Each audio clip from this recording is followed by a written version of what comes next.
Kekerasan dalam rumah tangga kembali terjadi, bahkan kini sampai menghilangkan nyawa. Di Minahasa Selatan, Sulawesi Utara, saudara, seorang istri meregang nyawa di tangan suaminya sendiri.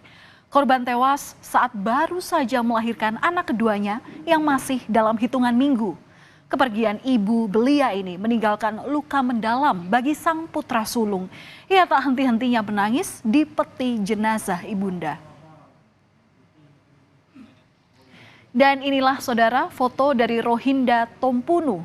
Ia pergi untuk selamanya di usianya yang masih 24 tahun dengan cara yang tragis. Dan 3 Mei lalu Rohinda harus melewati peristiwa kelam itu di desa Temboan, Kecamatan Tompaso Baru, Kabupaten Minahasa Selatan. Rohinda dianiaya suaminya sendiri dengan senjata tajam di rumahnya yang seharusnya menjadi tempat berlindung.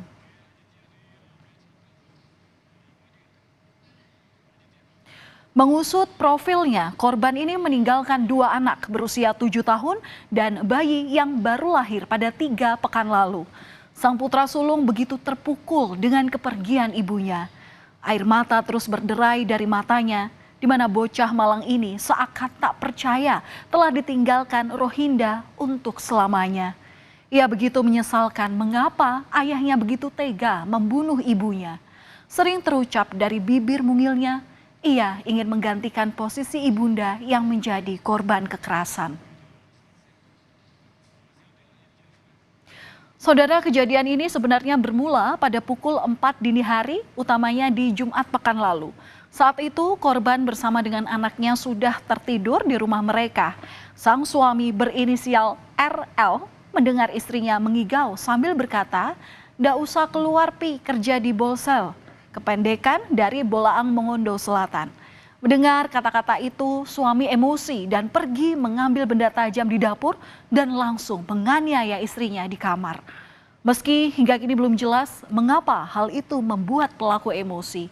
Sempat berusaha menyelamatkan diri, tetapi korban kembali dianiaya oleh suaminya sebelum bisa menginjakkan kaki ke bagian luar rumah. Dan inilah saudara lokasi tempat kejadian perkara, tempat kekejian itu terjadi. Rumah dari keluarga kecil di desa Temboan, Kecamatan Tompaso Baru.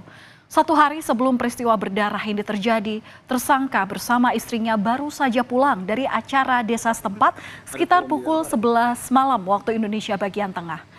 Sesampainya di rumah, pelaku dan korban sempat beristirahat di kamar sambil menidurkan anak mereka. Peristiwa itu terjadi subuh. Pada saat malam hari antara korban dengan tersangka pulang tidur ke rumah, pagi harinya memang ada suara yang membangunkan tersangka. Sehingga tersangka tersebut berpikiran yang bagaimana mengambil senjata tajam di dapur dan melakukan penganiayaan terhadap istrinya. Saudara, bukan hanya Rohinda yang menjadi korban kengerian pelaku. Setelah menganiaya istrinya, RL atau pelaku ini kemudian pergi ke rumah mertuanya yang jaraknya sekitar 300 meter dari rumah tersangka. Mendapati bapak dan ibu mertuanya sedang tertidur, pelaku tak segan bahkan menganiaya bapak mertuanya dengan senjata tajam. Korban lalu berusaha mengambil senjata tajam itu. Namun tak berhenti sampai di situ, pelaku juga menganiaya ibu mertuanya dengan kepalan tangan. Tiba saatnya Rohinda Tompunu harus dimakamkan. Kesedihan menyelimuti rumah duka di desa Temboan pada hari Minggu kemarin. Warga berbondong-bondong menghantarkan korban ke tempat peristirahatan terakhirnya. Tak ketinggalan juga sang putra sulung yang setia menemani jasad korban. Ia pun tak henti-hentinya menangis meraung-raung di peti jenazah ibunda.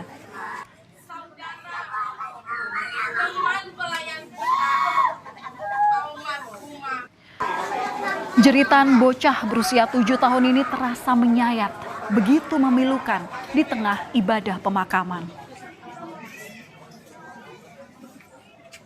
Sementara itu, saudara, jerat hukum sudah menanti pelaku. Sang suami yang berinisial RL tengah menjalani proses hukum. Tersangka dibekuk aparat Polsek Tompaso Baru usai melakukan penganiayaan. Tersangka akan dijerat dengan pasal berlapis 340 KUHP dengan ancaman penjara seumur hidup atau minimal 20 tahun penjara. Dan kini pelaku harus mendekam di Polres Minahasa Selatan. Saat ini, saudara, kedua anak korban dirawat oleh kakek dan neneknya. Sang sulung sudah kembali melanjutkan aktivitasnya meskipun terlihat merenung sesekali. Keluarga sendiri tak menyangka sang suami daripada korban bisa melakukan penganiayaan.